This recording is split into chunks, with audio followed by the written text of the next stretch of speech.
व्यक्ति थियो, एकदमै निरङ्कुश शासन गर्ने सम्राट थियो। यो सम्राटले चाहिँ कुनै पनि फौजी अथवा जवानहरूलाई विवाह गर्न दिएको थिएन।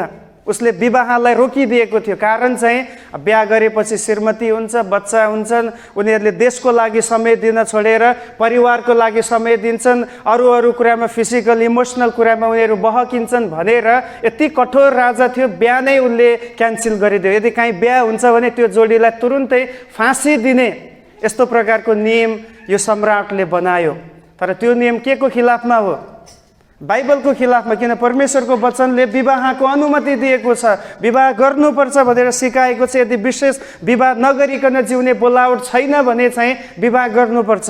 तर यहाँनिर सन्त भ्यालेन्टाइनले चाहिँ के गर्थ्यो भने चर्चमा अब कतिचोटि लुकी छिपी जो विवाह गर्न तयार भएका जोडीहरू थिए, जसले एकअर्कासँग बिहा गर्नको लागि मन पराउँदथे, प्रार्थना गरेका थिए, उनीहरूलाई विवाह गरिदिने गर्दथ्यो।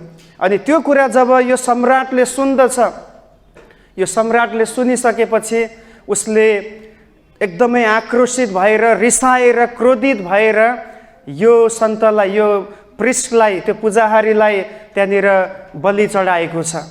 अनि त्यो बलि चढाउँदाखेरि चाहिँ त्यो समयमा एक किसिमले प्रेमको निम्ति शहीद भएको व्यक्ति हो सन्त भ्यालेन्टाइन।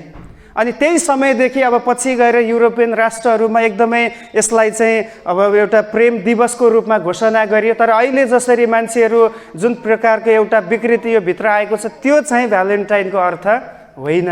यो प्रपोजलको डे होइन। यो चाहिँ वास्तवमा कसैले बाइबलको सत्य सन्देशलाई बचाउनको निम्ति, परमेश्वरको आज्ञालाई जोगाइरहनको निम्ति कसैले दिएको सेक्रिफाइसलाई यो भ्यालेन्टाइनले इन्डिकेट गरिरहेको छ, देखाइरहेको छ। सो आज भ्यालेन्टाइन डे भएको कारणले, अब प्रेम दिवस भएको कारणले हामी प्रेम सम्बन्धी नै मेसेज हेर्नेछौँ। हालेलुया। बाइबलमा जब हामी हेर्दछौँ, Bible says that God is love. परमेश्वर नै प्रेम हुनुहुन्छ। बाइबलले यही भन्दछ। आज हामी एकअर्कालाई प्रेम गर्दछौँ। प्रेमको धेरैवटा डेफिनेसनहरू छ, धेरैवटा रूपहरू छ, धेरैवटा प्रेमको मिनिङहरू बाइबलमा पाउँदछौँ। तर यो सबै प्रेमको कर्ता चाहिँ स्वयं परमेश्वर हुनुहुन्छ। परमेश्वर भित्र प्रेम इनबिल्ट छ, त्यो उहाँभित्र गाभिएको छ। यस कारणले गर्दा उहाँको स्वरूपमा सृष्टि भएको मानिसले पनि एकअर्कालाई प्रेम गर्ने गर्दछ। सो आज हामी विचार गर्नेछौँ बाइबलमा कुन कुन प्रेमको बारेमा व्याख्या गरिएको छ। विशेष गरी जब हामी मूल भाषामा हेर्दछौँ, युनानी भाषामा, ग्रिक शब्दमा हामीले हेर्दाखेरि 4वटा शब्दहरू प्रेमको लागि चलाएको हामी पाउँदछौँ। प्रेमको लागि चलाइएको 4वटा ग्रिक शब्दहरू छ, त्यसलाई आज हामी विचार गर्नेछौँ। सो पहिलो चाहिँ प्रेमको लागि चलाइएको ग्रिक शब्द छ, त्यो हो इरोस। सबैले भन्नुहोस् इरोस। इरोस भन्ने प्रेमको शब्दको अर्थ छ, त्यो चाहिँ रोमान्टिक लभ। रोमान्टिक लभ भनेपछि बुझ्नुहुन्छ कसको बिचमा हुने गर्छ? श्रीमान श्रीमतीको बिचमा मात्रै। यो चाहिँ इमोसनल हो। यो चाहिँ यो भित्र धेरैवटा कुरा जुडेको छ। अनि यो पनि परमेश्वरबाट मानिसले पाएको आशिष हो। किनभने परमेश्वरले मानिस एक्लो रहनु असल छैन, उनीहरू 2-1 भएर जिउनुपर्छ भन्ने नियम परमेश्वरले सुरु गर्नुभयो। सो 2-1 हुनको लागि के चाहिन्छ सबैभन्दा बढी? It needs love. यसले प्रेमलाई खोज्दछ। प्रेम चाहिन्छ। जब 2 व्यक्ति एक हुनुपर्ने हो भने त्यहाँनिर फुट आयो भने एक हुन सक्छ? सक्दैन। त्यहाँ प्रेम चाहिन्छ। प्रेम नभइकन 2 अलग अलग व्यक्ति एक हुन सक्दैन। तर शैतानले चाहिँ यो प्रेमलाई बिथोलेर अथवा यो सम्बन्धलाई बिथोल्नको निम्ति चाहिँ प्रेमको साटो कर्वाहटपन, होइन, एकअर्काप्रति डाहा, एकअर्काप्रति तितोपन, एकअर्काको कुरा सुन्न नसक्ने, एकअर्कालाई क्षमा गर्न नसक्ने, यस्तो प्रकारको कुरा आज परिवारभित्र शैतानले ल्याइरहेको छ। तर बाइबलले चाहिँ रोमान्टिक लभको बारेमा पनि कुरा गर्दछ। हामी केही वचनहरू पढ्नेछौँ। हामी जे पनि हेर्नेछौँ त्यसलाई बाइबलको एभिडेन्समा हेर्नेछौँ। किनभने हामी जे पनि सिक्दछौँ परमेश्वरको वचनले नै हामीलाई सिकाउँदछ। पहिलो कोरिन्थी 7 अध्यायको हामी केही पदहरू पढौँ। विशेष गरी पहिलोको यो कोरिन्थीको मण्डलीमा चाहिँ एकदमै व्यभिचारका केसहरू बढेर गएको थियो अनि एकदमै धेरै एकदम इमोरल हैन एउटा सेक्सुअलका कुराहरू त्यहाँ भइरहेको थियो अनैतिक छाडापनका कुराहरू चाहिँ कोरिन्थीको मण्डलीमा थियो त्यसकारणले पावलले एकदमै स्पेसिफिकली यौन सम्बन्धको विषयमा सिकाएको छ कि यौन कसको बीचमा हुनुपर्दछ शारीरिक सम्बन्ध कसले मात्र राख्न सक्दछ भन्ने कुराहरू सिकाएको छ हामी 7 अध्यायको सबै पदहरू त अहिले पढ्दैनौँ तर केही पदहरू मात्र छुनेछौँ तपाईँले 8 र 9 पद हेर्नुहोस् त पहिलो कोरिन्थी 7 अध्यायको 8 अनि 9 पद हामी पढौँ 7 देखि नै पढौँ पहिलो कोरिन्थी 7 अध्यायको 7 देखि नै तल पावलले कस्तो इच्छा गर्छन् रे सबै मानिस म जस्तै रहेको इच्छा गर्दछ मिन्स पावल म्यारिड थियो कि अनम्यारिड थियो ही वाज एन अनम्यारिड ऊ अविवाहित थियो सो उसको इच्छा चाहिँ यही हो कि उसको मानवीय विचारमा चाहिँ बिहा नगर्नु ठिक छ है मानवीय कुरा उसले गर्दैछ है अनि तर हरेकलाई परमेश्वरबाट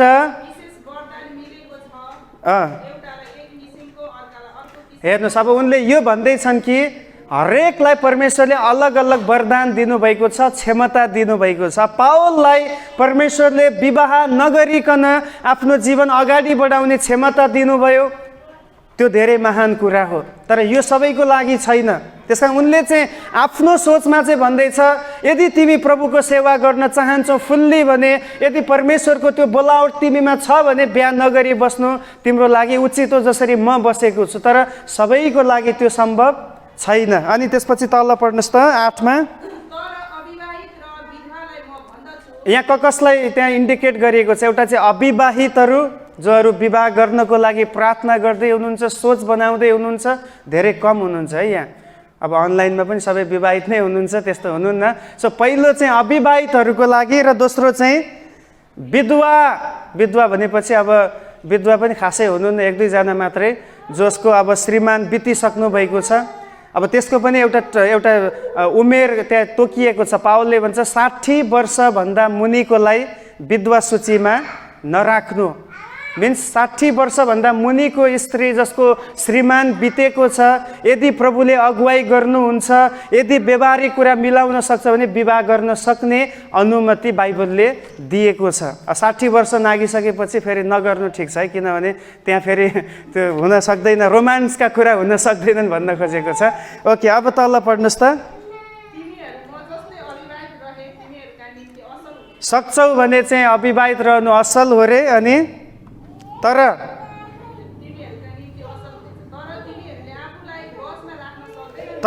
तिनीहरूले आफूलाई बसमा राख्न सक्दैनन् भने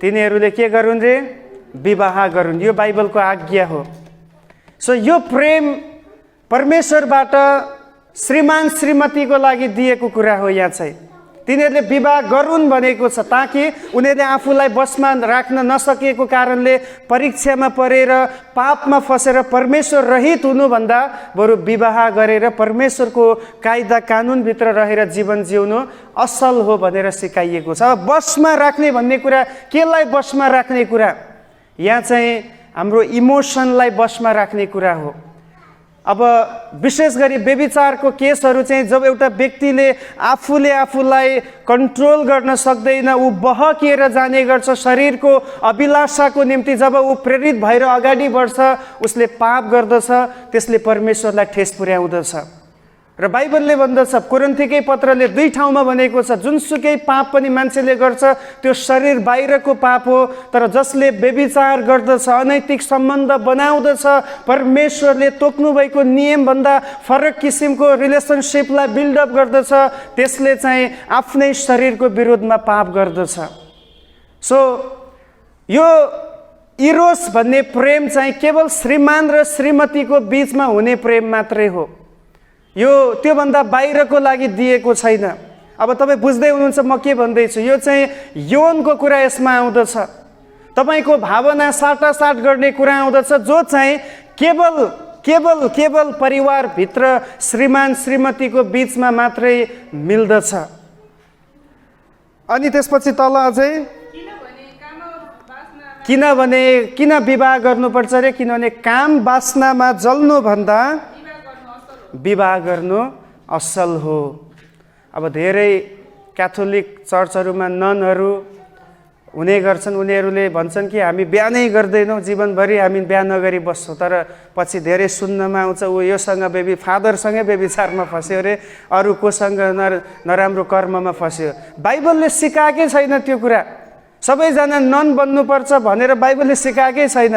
यदि त्यो बोलावट छ भने मात्रै, मलाई लाग्छ 1000मा 1 जनालाई पनि त्यो बोलावट हुन्छ कि हुँदैन। यदि छ भने मात्रै नन बन्नु पर्यो, बिहा नगरिकन बस्नु पर्यो। छैन भने चाहिँ हुँदैन। देखाउनको लागि म बिहा गर्दिनँ, नन बनेर बस्छु भनेर भन्नु चाहिँ त्यो मूर्खता हो। ओके, अझै हामी केही पदहरू पढौँ। तपाईँले हिब्रू 13 अध्यायको 4 पदलाई पनि पढ्न सक्नुहुन्छ। एकजनाले पल्टाउनुहोस् त। यो इरोस प्रेमको विषयमा हामी हेर्दैछौँ। हिब्रूको पत्र, हेर्नुहोस्, विवाह कस्तो हुनुपर्छ रे? सबैको बिचमा आदरणीय हुनुपर्छ। वैवाहिक सम्बन्ध नबिटिलियोस्। दुराचारी र व्यभिचारीहरूको इन्साफ परमेश्वरले गर्नुहुन्छ। सो हाम्रो विवाह जतिको भइसक्यो, अब सकिसक्यो, फेरि विवाह हुन पाउँदैन। अब जतिजना हुन बाँकी छ, तपाईँले यो विवाहलाई इम्पोर्टेन्स दिनुपर्दछ। किनभने यो फेरि दुबारा पनि हुँदैन। र परमेश्वरको वचनले भन्छ यो आदरणीय हुनुपर्छ। एउटा विवाह आदरणीय कसरी हुन्छ त्यसको लागि पनि परमेश्वरको वचनले नियम कानुन सिकाएको छ। विवाह आदरणीय तब हुन्छ जब हामी पवित्रतामा परमेश्वरको अधीनतामा बसेर मण्डलीको नियम अनुसार, मण्डलीको पास्टर अगुवाको अधीनमा बसेर हामी त्यसतर्फ बढ्दछौँ। तर आजको समयमा, आजको मितिमा यो वचन लागू नै हुँदैन मण्डलीहरूमा। धेरै प्रकारले शैतानले चाहिँ यति धेरै बहकाइरहेको छ, पवित्र विवाह हुनै पाइरहेको छैन। प्रिय, अब चाहिँ हामीले प्रार्थना गर्नुपर्छ हाम्रो जवान जवानीहरूको लागि, छोराछोरीहरूको लागि, कि उनीहरू परमेश्वरको भयमा, परमेश्वरको कानुनमा उनीहरूले जीवन बढाउन सकुन्। किन बाइबलले यही सिकाउँछ। यदि अनैतिकता, यदि त्यहाँ लापरवाही त्यसमा आयो भने परमेश्वरले न्याय गर्ने कुरा या परमेश्वरले चाहिँ इन्साफ गर्ने कुरा हामी देख्दछौँ। सो विवाहितहरूको लागि यो अप्सनै छैन। तपाईँ भइसक्यो, कसैले यसरी भनेको थियो, ख्रिस्टियन विवाह चाहिँ हामी छुर्पी खान्छौँ नि, होइन? छुर्पी सुरुमा खाँदाखेरि कडा हुन्छ, तर खाँदै गएपछि त्यसको रस आउँदै गर्छ अनि त्यो मिठास हुँदै जान्छ, अन्तिममा सकिन्छ। ख्रिस्टियन विवाह पनि त्यस्तै हुनुपर्छ। आमेन। यो चाहिँ चुइङ्गम जस्तो चबाएर पछि फ्याँक्ने खालको होइन। चुइङ्गम कसैले पनि निल्दैन। पहिला टेस्ट लिन्छ, त्यसको गुलियो आउँछ, रस आउँछ, पछि के गर्छ? चुइङ्गमलाई फ्याँकिदिन्छ। सो हाम्रो पारिवारिक जीवन चाहिँ चुइङ्गम जस्तो चबाएर फ्याँक्ने होइन, तर छुर्पी जस्तै मुखभित्र चबाएर निल्ने खालको हुनुपर्छ। हालेलुया। जोडीहरू तयार हुनुहुन्छ? आफ्नो परिवारसँग आनन्द मनाउनुपर्छ। अब तपाईँले जो श्रीमान पाउनुभयो, जो श्रीमती पाउनुभयो, चाहे तपाईँले अब भागेर बिहा गरेको, चाहे मण्डलीबाट गरेको, चाहे जुनसुकै रीतिले गरेको, त्यो नै तपाईँको जीवनभरिको लागि दिएको लाइफ पार्टनर हो। अब तपाईँ ऊबाट अलग हुन तपाईँले पाउनुहुन्न। Bible does not allow. परमेश्वरको वचनले अनुमति दिँदैन। बाइबलले हामीलाई एकअर्कालाई अब घृणा गरेर जिउन सिकाउँदैन। जे तपाईँसँग छ परमेश्वरले उत्तम दिनुभएको छ भन्ने त्यो सङ्कल्पमा तपाईँले आफ्नो फ्यामिली लाइफ बिताउनु पर्दछ। आमेन। किनभने यदि यो छैन भने तपाईँको परिवार सधैँभरि त्यही चुइङ्गम चबाएको जस्तै हुन्छ। चबाएको चबाएको छ, अब अन्तिममा रस नै छैन। फेरि हाम्रो लाइफमा चाहिँ, हाम्रो परिवारभित्र श्रीमान श्रीमतीको बिचमा चाहिँ रस हुनुपर्दछ। त्यो प्रेम हामीभित्र हुनु खाँचो छ। कोही एकजनालाई एउटा ठुलो सभामा सोधियो अरे, एकजनाले सोध्यो अरे, संसारको सबैभन्दा सुन्दर स्त्री को हो तपाईँको विचारमा? अब त्यहाँ कसैले बेलायतको महारानी एलिजाबेथ भन्न थाल्यो, कसैले ऐश्वर्या राई, कसैले वर्ल्डमा एकदम राम्रो व्यक्ति भनेर विभिन्न नामहरू लिन थाले। तर एउटा व्यक्तिले खडा भएर भने संसारको सबैभन्दा सुन्दर स्त्री चाहिँ मेरो श्रीमती हो। आमेन। किन हरेक श्रीमानले आफ्नो श्रीमतीलाई सुन्दर देख्नुपर्छ।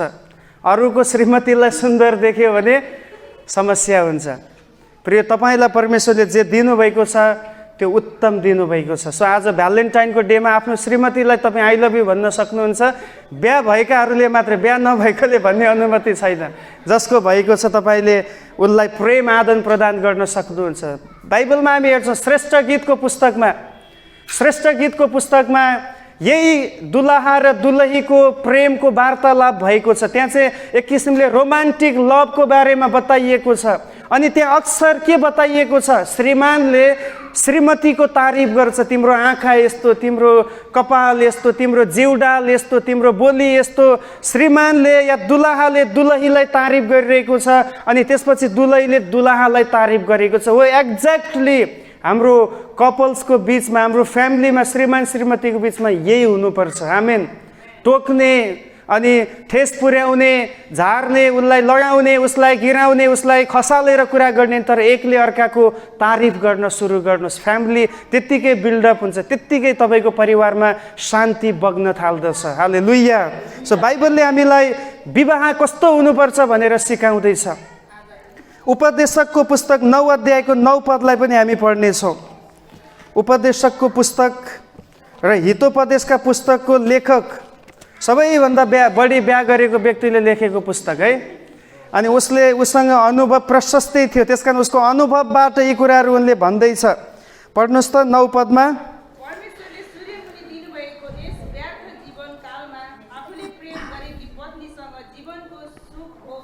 हेर्नुहोस्, त्यहाँ आफूले प्रेम गरेको पत्नीसँग जीवनको सुख भोग गर,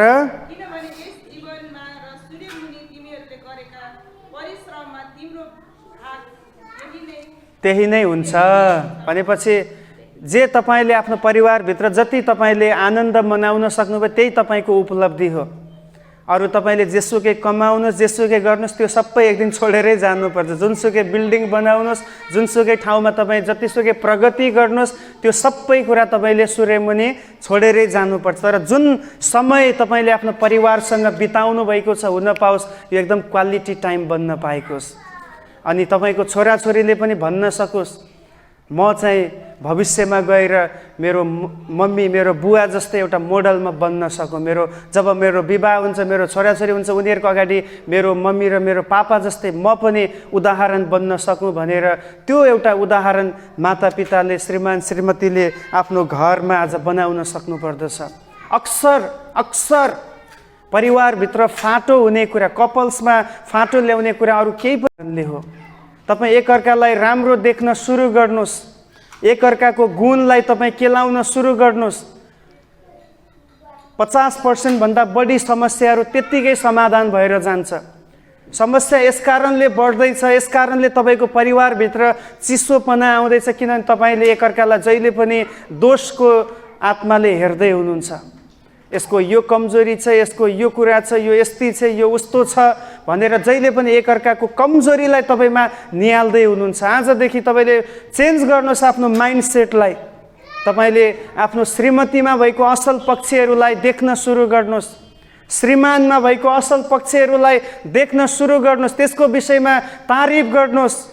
नराम्रा कुराहरू त्यत्तिकै हटेर जान थाल्छ। त्यसमा हाम्रो परिवारभित्र जहिले पनि श्रीमान श्रीमतीको बिचमा यो हुनु जरुरी छ। एकले अर्कामा आनन्दित हुनु, एकले अर्कामा समर्पित भएर जिउनु, यो नै परमेश्वरको इच्छा हो। अरू धेरै वचन छ तर अहिले धेरै यसमा म अरूमा अगाडि बढ्न चाहन्छु। पहिलो बाइबलले हामीलाई सिकाएको प्रेम चाहिँ श्रीमान श्रीमतीको बिचमा हुने प्रेम, जो चाहिँ इरोसको रूपमा ग्रिक शब्द चलाइएको छ। दोस्रो प्रेम, दोस्रो चाहिँ स्टोरेज भन्ने शब्द चलाइएको छ ग्रिक शब्द भाषामा। स्टोरेज भन्ने ग्रिक शब्दको अर्थ हुन्छ इट्स अ फ्यामिली लभ। यो चाहिँ परिवारभित्रको प्रेम। अब अघि चाहिँ हस्बेन्ड एन्ड वाइफको बिचमा हुने प्रेम भयो, तर यो चाहिँ प्यारेन्ट्स र चिल्ड्रेनको बिचमा यो प्रेम हुन्छ। दाजुभाइ दिदीबहिनीको बिचमा यो प्रेम हुने गर्दछ। यो पनि बाइबलले सिकाउँदछ। एउटा पद हामी पढेर सुरु गरौँ। रोमीको पत्र, रोमी 12 अध्यायको 10 पद। एकजनाले पढ्नुहोस् त, रोमी 12 अध्यायको 10 पद।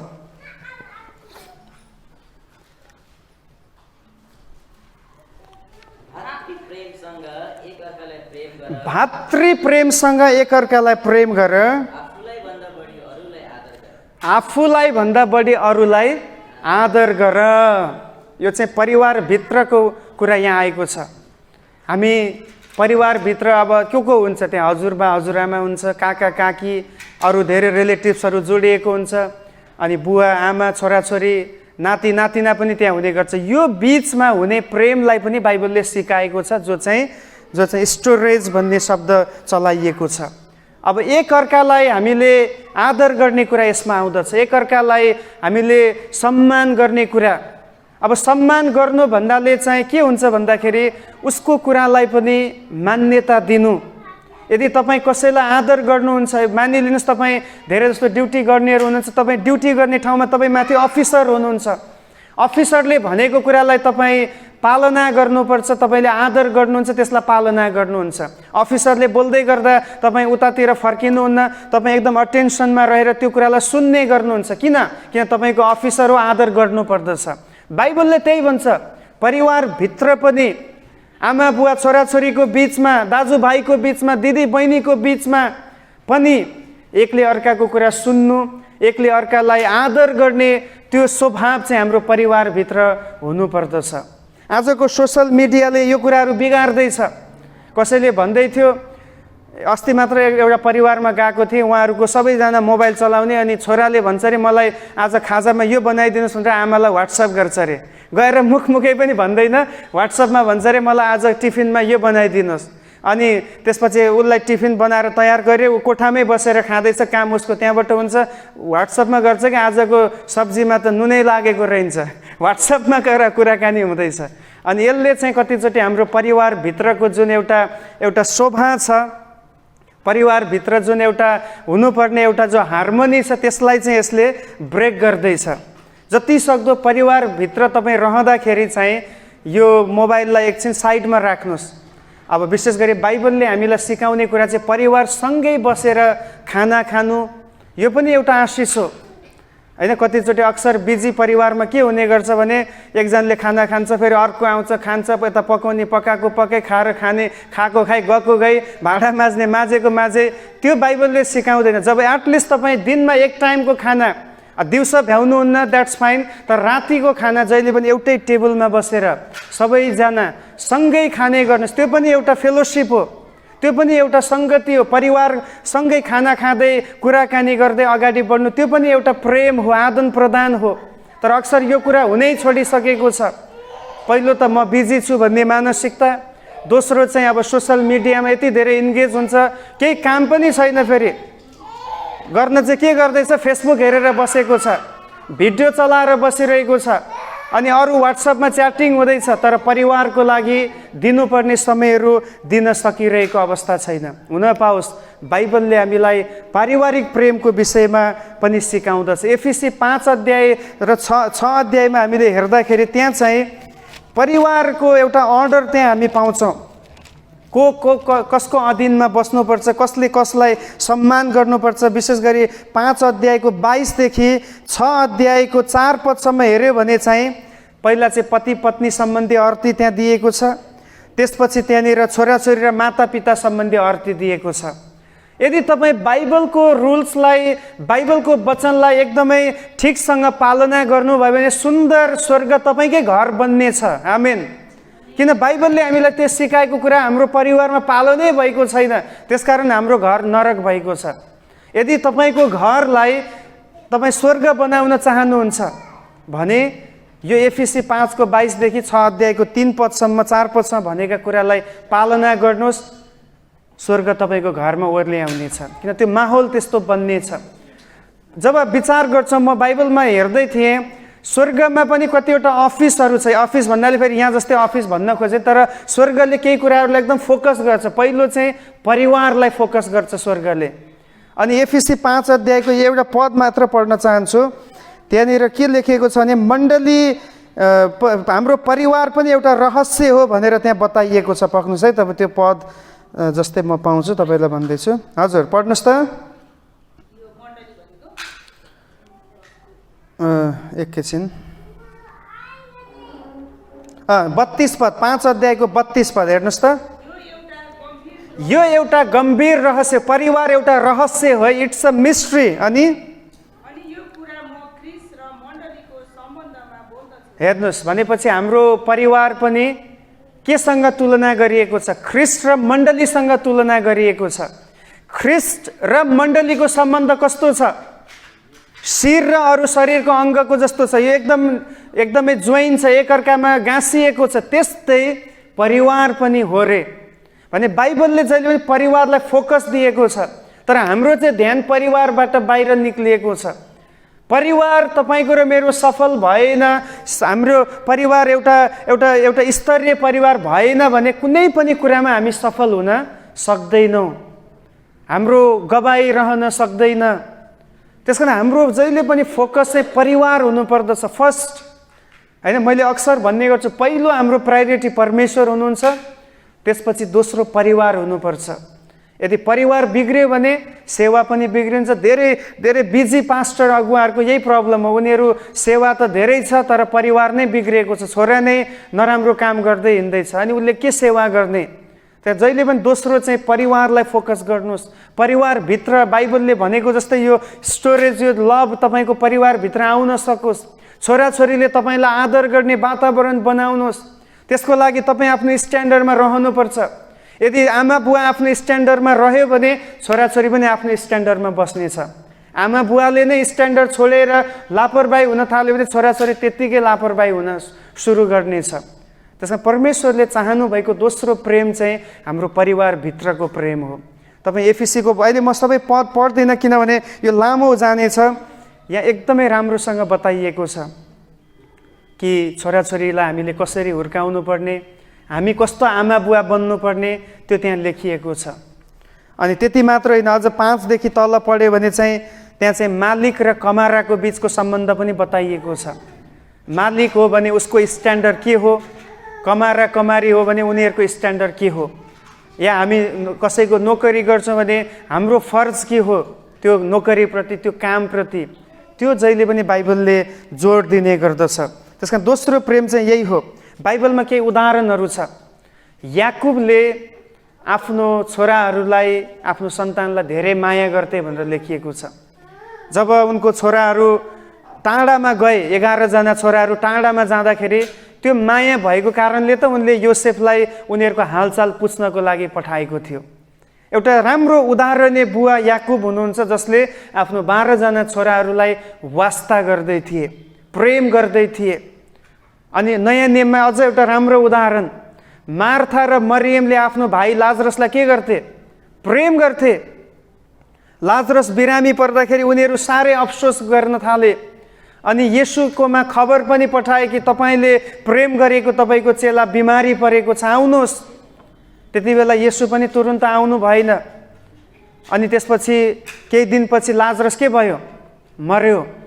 मरिसकेपछि यी दिदी बहिनीहरू यति शोकित भएको छ, मार्था र मरियम। उनीहरू इभन येशू आउँदा पनि येशूसँग ठिकसँग उनीहरू बोल्न सकिरहेको छ, किन उनीहरूलाई मन पनि दुख्दैछ। हामीले पहिल्यै बोलाएको येशू त्यति बेला आउनु भएको भए त भाइ मर्न पाउने थिएन, मरिसकेको आज 4 दिन भयो, अब आएर के गर्नुहुन्छ? एक किसिमले प्रभुसँग पनि एकदमै नाराजगी, होइन, एउटा रिसमा, एउटा त्यो एक मन दुखेको अवस्थामा उनीहरू दिदी बहिनी प्रभुसँग त्यहाँ कुराकानी गर्दैछन्। कसलाई प्रेम गरेर? भाइलाई। अनि यो बाइबलले सिकाएको हो, यस्तो प्रेम हुनुपर्छ हाम्रो परिवारभित्र। आमा बुवाले छोराछोरीलाई, छोराछोरीले आमा बुवालाई आदर गर्ने कुराहरू, यो एकदमै जरुरी छ। बाइबलको कुरा हो। आज धेरै पटक छोराछोरीको समस्या के हुन्छ? उनीहरू अलिकति पढे लेखेको हुन्छ, आमा बुवाले त्यति पढ्न पाएको हुँदैन। पहिलाको समयमा भन्छ यो बुढाबुढीले हाम्रो कुरै बुझ्दैन, बुढाबुढी भनिदिन्छ सिधै अब आमा बुवालाई। यो हुँदैन प्रिय, यसमा आशिष आउँदैन। सायद तपाईँको आमा बुवा पढेको छ छैन केही छैन, अब त्यो पहिलाको कुरालाई कोट्याएर अब पढ्न पाउँदैन। तर जस्तो हुनुहुन्छ तपाईँको आमा हो, बुवा हो, तपाईँले उहाँको कुरालाई पालना गर्नुपर्छ। आमेन। येशूले पनि त्यही गर्नुभयो। लुका 2 अध्यायको 51 पद एकजनाले पढ्नुहोस् त। लुका 2 को 51। परिवारभित्र हुने प्रेमको कुरा है।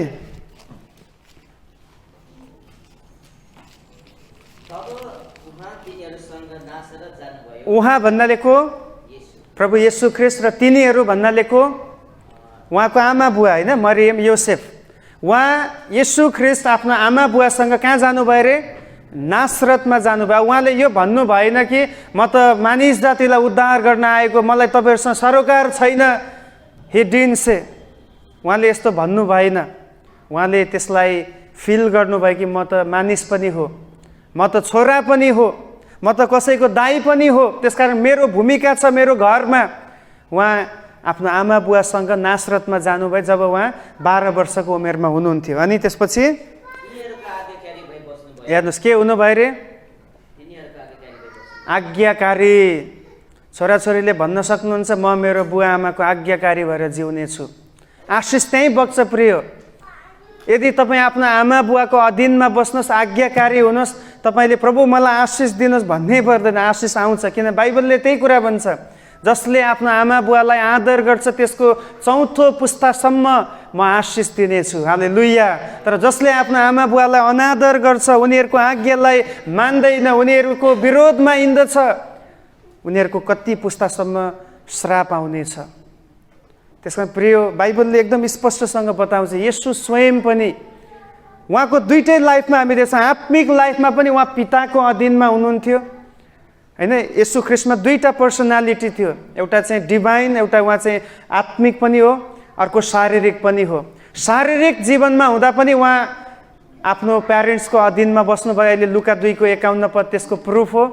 र अब आत्मिक रूपमा पनि उहाँ आफ्नो स्वर्गको परमेश्वरको अधीनमा हुनुहुन्थ्यो। उहाँको प्रार्थनामय जीवन, उहाँको दिनहुँ एउटा बाइबलको अध्ययनको जीवन, उहाँ दिनहुँ आत्मिक रूपमा प्रभुको अगुवाई खोज्ने जीवन, यो सबैले देखाउँछ येशू ख्रिस्ट आत्मिक क्षेत्रमा पनि र एज अ ह्युमन भएको कारणले त्यो क्षेत्रमा पनि दुवै क्षेत्रमा उहाँले एउटा नमुना देखाउनु भएको छ। आमेन। सो हाम्रो आत्मिक जीवनमा हामी स्वर्गको आवाजलाई सुन्नुपर्छ र संसारमा हुँदाखेरि हामी कसैको छोराछोरी हो, उहाँको अधीनमा बस्नै पर्छ। There is no other option at all. अर्को कुनै पनि त्यहाँ अप्सन दिएकै छैन, तपाईँ बस्नै पर्छ, किनभने त्यो परमेश्वरको नियम हो। यदि तपाईँको जीवनमा आशिष बगेको देख्न चाहनुहुन्छ भने। सो दोस्रो लभ हामीले हेरिसक्यौँ, यो चाहिँ परिवारभित्रको सदस्यको बिचमा हुने एकता र आदरका कुराहरू यसमा आउँदछ। तेस्रो लभ ग्रिक भाषामा फिलिया भन्ने शब्द चलाइएको छ।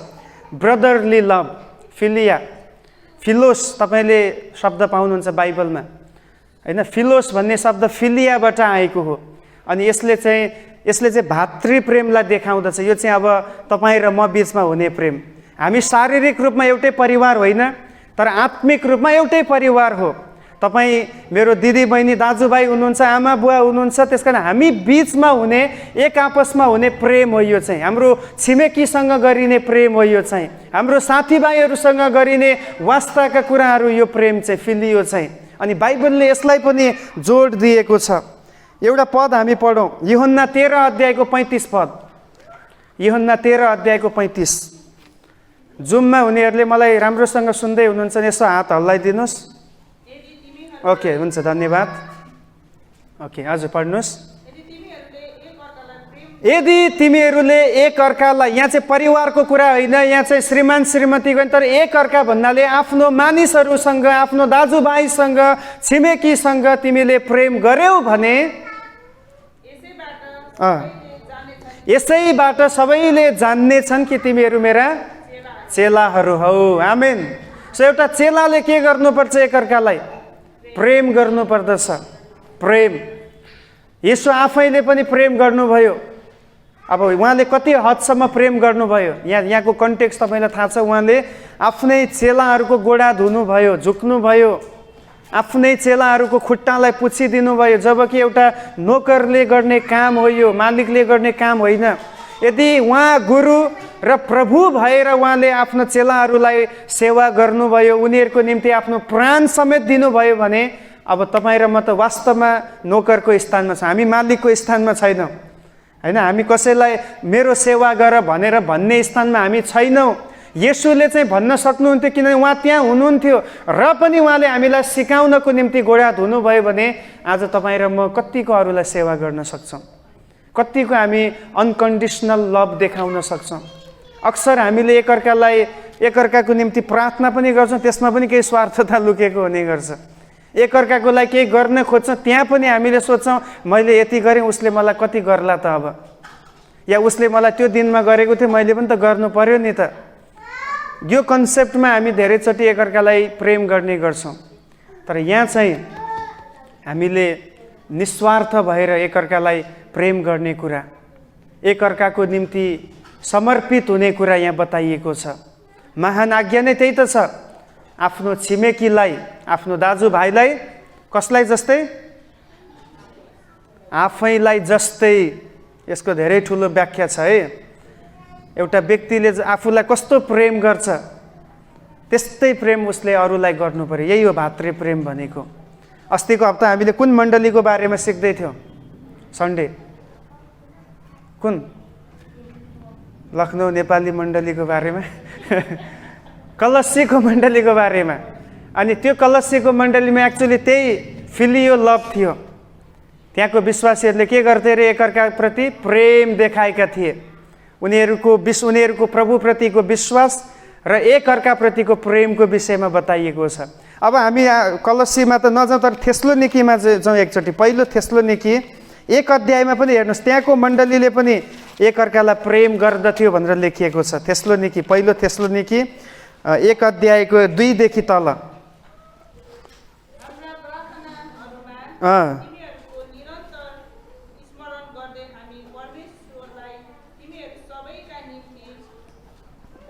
धन्यवाद दिन्छौँ।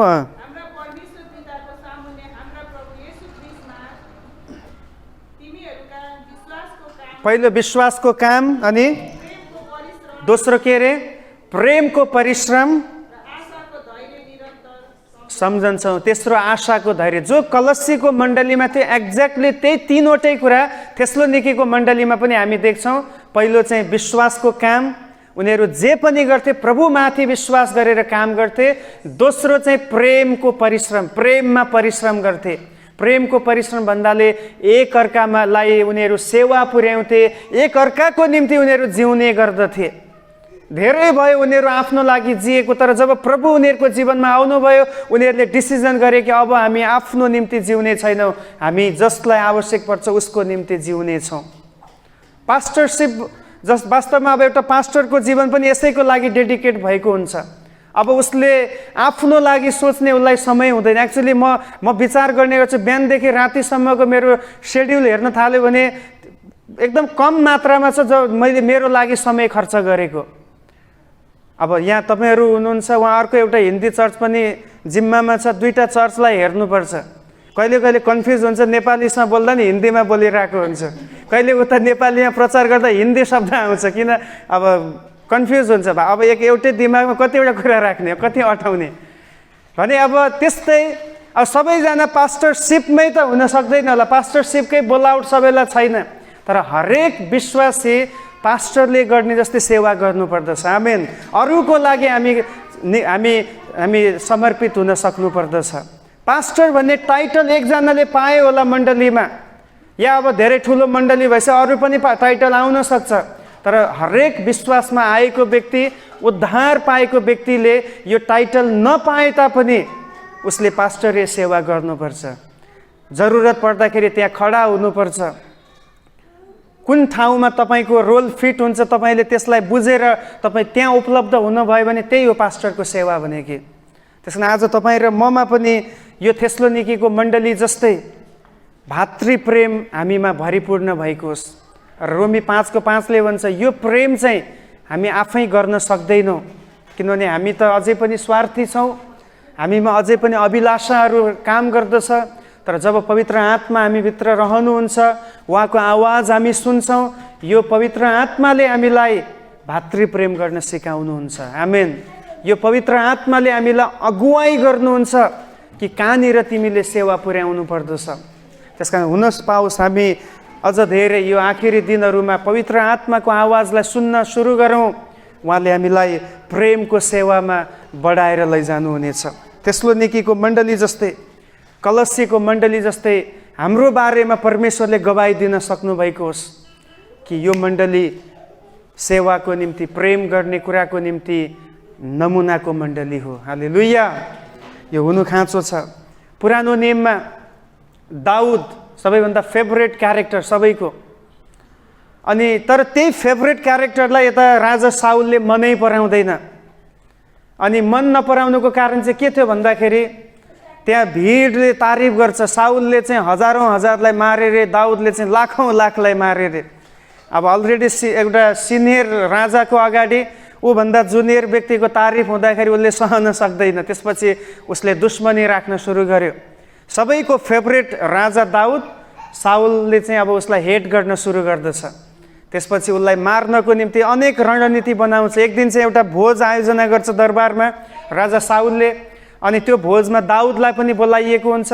तर उसको नियत के छ भन्दाखेरि भोजमा भएको बेलामा नै ऊमाथि प्रहार गरेर नाश गर्ने राजाले एउटा योजना बनाएको हुन्छ। अनि त्यो कुरा चाहिँ अब सुन्नुहोस् है, उसकै घरानामा, साउल राजाको घरानामा उसकै छोरा जोनाथनले सुनेको हुन्छ। अब यहाँ भातृप्रेमलाई म जोड्दैछु। भातृप्रेम के हो? बुवा चाहिँ दाउदको खिलाफमा छ, तर छोराले देख्दैछ बुवाले जे गर्दैछ त्यो ठिक छैन, त्यो अनुचित हो। किनभने परमेश्वरले जुन व्यक्तिलाई माथि उठाउँदै हुनुहुन्छ उसको खिलाफमा हामी किन खडा हुने? मेरो बुवालाई कुन अधिकार छ? त्यसकारण दाउद र जोनाथनको फ्रेन्डसिपलाई तपाईँ हेर्नुहोस्, मित्रतालाई हेर्नुहोस्, यो हो भातृप्रेम भनेको।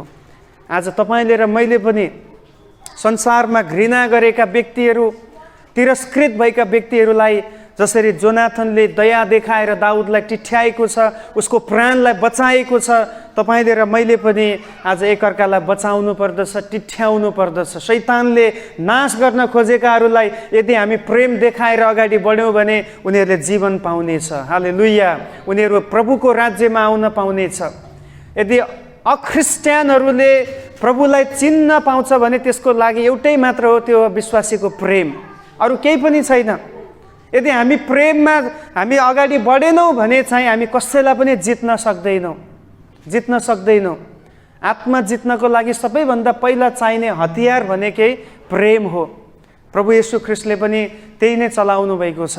सो तेस्रो प्रेम यो चाहिँ हाम्रो छिमेकीसँग, मण्डलीका विश्वासी एकअर्कासँग, हाम्रो स्कुलमा पढ्ने साथीहरूसँग, काम गर्ने ठाउँमा तपाईँको सहकर्मीहरूसँग, बाटोमा हिँड्नेसँग, जोसँग छ उसँग गरिने प्रेम चाहिँ भातृप्रेम हो। यो अझ प्रगाढ हुनुपर्दछ। अब चौथो प्रेम, at last the fourth one is called agape. Agape भन्ने प्रेम ग्रिक भाषामा, यो धेरै सुनिसक्नु भएको छ। It is a divine love, it is a God's love. यो चाहिँ परमेश्वरको प्रेम हो। यो मानिसले गर्न सक्दैन, यो चाहिँ कुनै दूतले पनि देखाउन सक्दैन, यो कुनै पनि ईश्वरले, कुनै देवी देवताले संसारमा देखाउन नसकेको प्रेम हो अगापे प्रेम, जो चाहिँ माथिबाटको प्रेम। हालेलुया, तपाईँलाई थाहा छ आज तपाईँ र म यही प्रेमद्वारा ढाकिएका छौँ। हामी यो प्रेमद्वारा, हामी यो प्रेमको थुप्रो मुनि पुगेका छौँ होइन। अङ्ग्रेजीमा ओभरवेल्मिङ भन्ने शब्द छ, कुनै चिजको मुनि पुग्नु। त्यस्तै हामी चाहिँ यो स्वर्गको त्यो डिभाइन, त्यो महान प्रेमभित्र, स्वर्गीय प्रेमको भित्र हामी पुगेका छौँ। त्यस कारण तपाईँ गर्व गर्नुहुन्छ, तपाईँ परमेश्वरको अगापे प्रेमभित्र हुनुहुन्छ। बाइबलले भन्दछ यशाया 49 अध्यायमा हेर्दाखेरि एउटा आमाले पनि दुध पिलाउने बालकलाई, बच्चालाई बिर्सन सक्छ र कहिले कहिले सक्छ पनि। न्युजमा कतिचोटि हेर्न पाइन्छ भर्खर जन्माएको बच्चा रोडमै अलपत्र छ। कसले छोडेको? त्यही आमाले त छोडेको भनेपछि बाइबलले झुटो बोल्दैन है। सक्छ, भर्खर पाएको बच्चालाई पनि छोड्न सक्छ। मेरो पास्टर अङ्कलले 2 जना भर्खर पाएको बच्चाहरूलाई एडप्ट गर्नुभयो। अहिले उहाँहरू 2टै छोरीहरू, अब कुनै आमाले त पाएको हो नि त, छोडेको हो नि त, तर उहाँले आफ्नो छोरी बनाउनु भयो भने। तर परमेश्वरले चाहिँ हामीलाई कहिले पनि बिर्सनुहुन्न। उहाँले हामीलाई आफ्नो हत्केलामा खोपेर राख्नु भएको छ। हालेलुया। अब हत्केलामा खोप्नु भयो, अगापे प्रेम। हेर्नुहोस्, त्यही हो 2000 वर्ष अगाडि येशू ख्रीष्टको हात छेडियो। यसले यो देखाउँछ तपाईँ र म उहाँको त्यो छेडिएको ठाउँमा हामी गाभिएका छौँ, हामी त्यो प्रेममा जोइन भएका छौँ। उहाँले प्रेम हामीलाई यति धेरै गर्नुहुन्छ कि उहाँले हामीलाई यशाया 49 अध्यायमा भनेकै कुरा त्यहाँ उहाँले प्रुफ गर्नुभएको छ। पढ्नुहोस् त्यो वचन, यशाया 49 को सायद कति पदमा म तपाईँलाई त्यो पद दिँदैछु, 16 पदतिर हेर्नुहोस् त। अत्यन्तै सुन्दर वचन। अगापे प्रेम के हो? हजुर पढ्नुहोस्।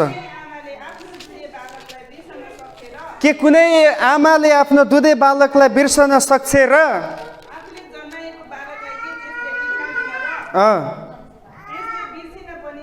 त्यसले बिर्सन पनि सक्छ, तर म त तँलाई बिर्सन सक्दिनँ। आमेन।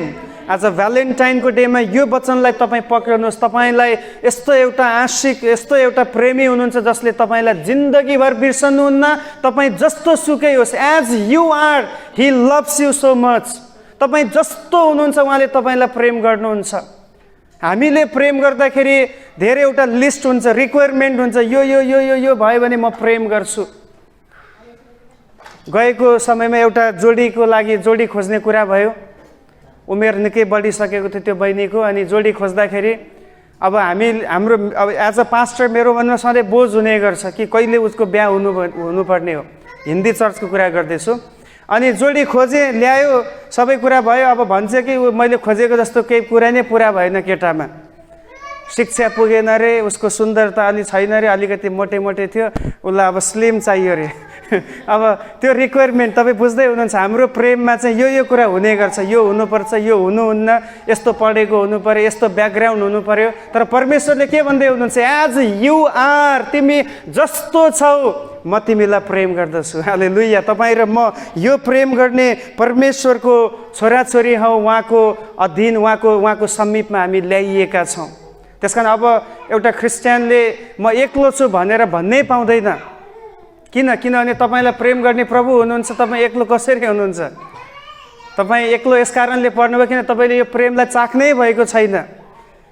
Once you taste his love you will never feel alone.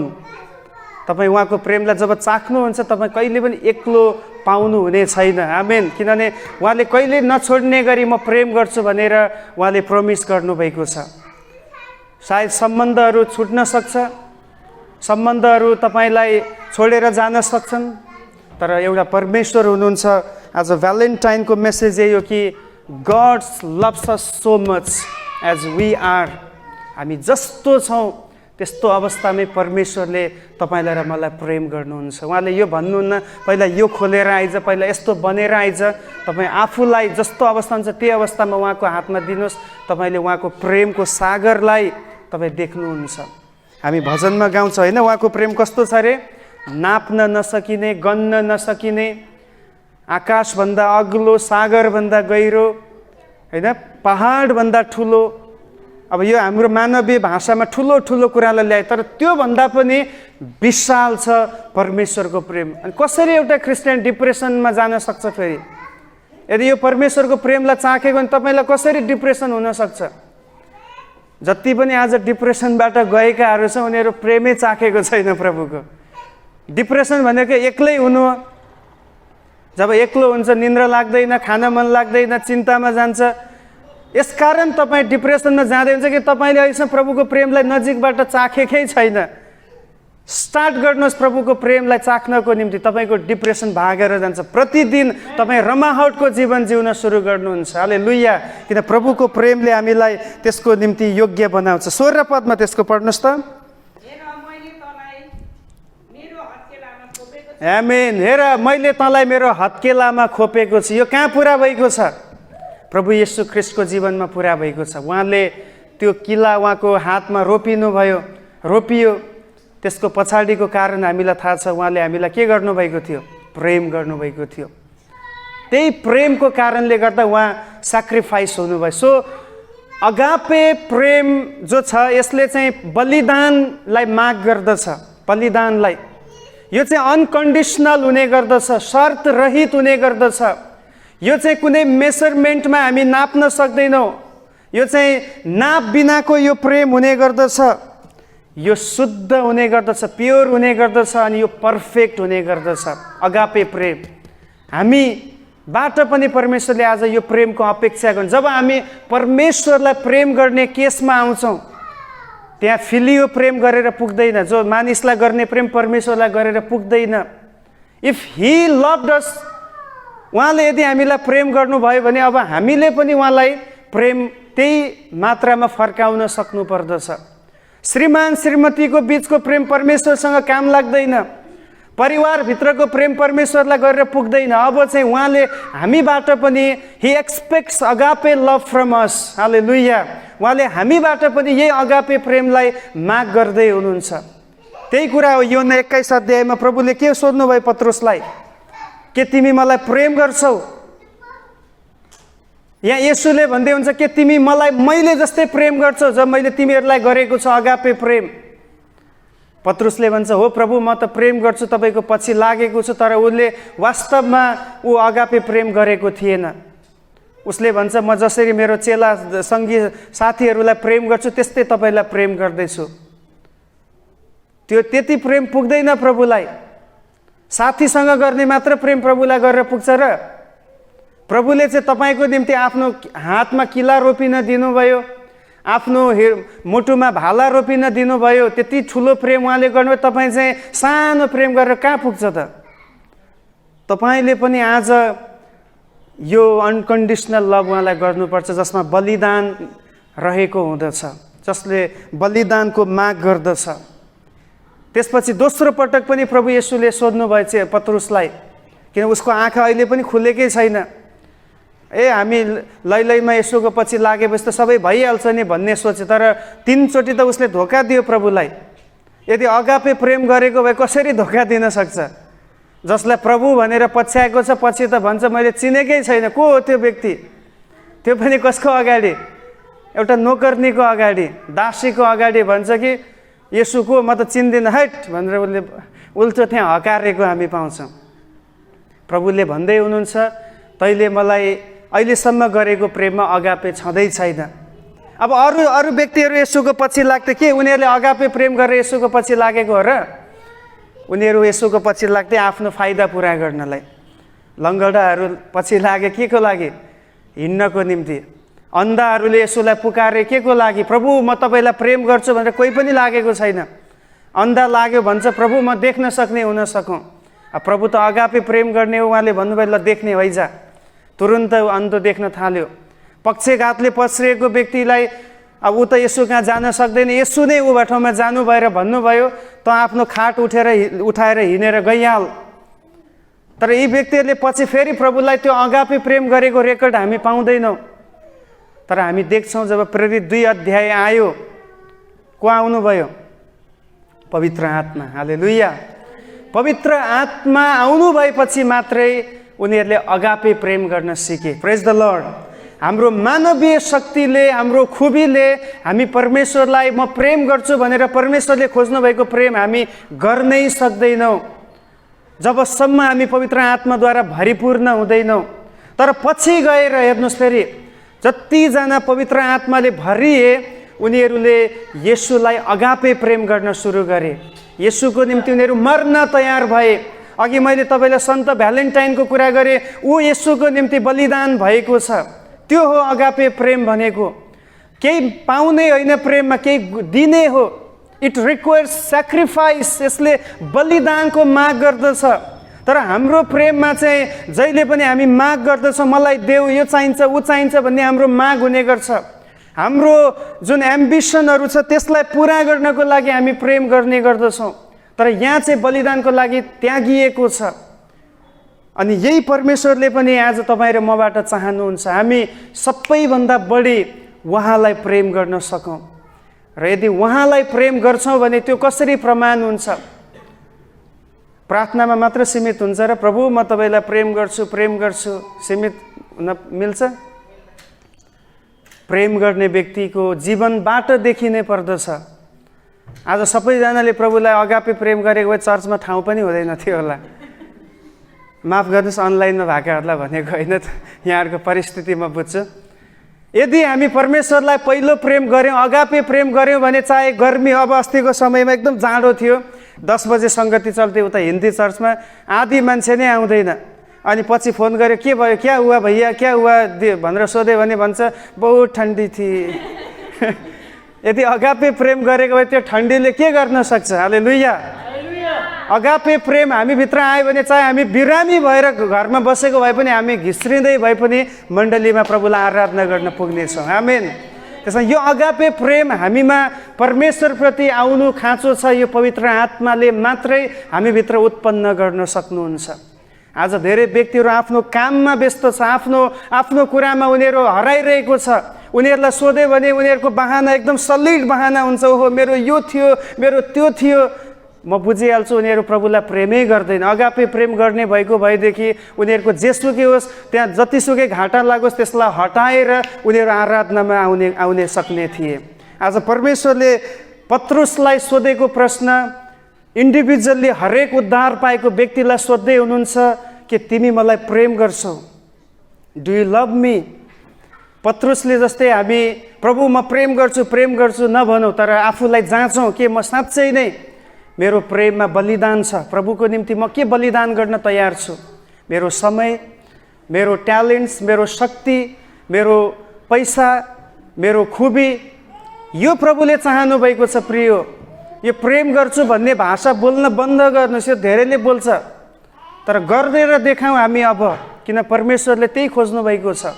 अनि तेस्रो पटक जब येशूले पत्रुसलाई सोध्नुहुन्छ कि तिमी मलाई साँच्चै प्रेम गर्छौ, त्यसपछि उसलाई रियलाइज भयो, ओहो 3 चोटि येशूले सोध्नुभयो, किन 3 चोटि मैले येशूलाई धोका दिएको थिएँ, चिन्दिनँ भनेर इन्कार गरेको थिएँ।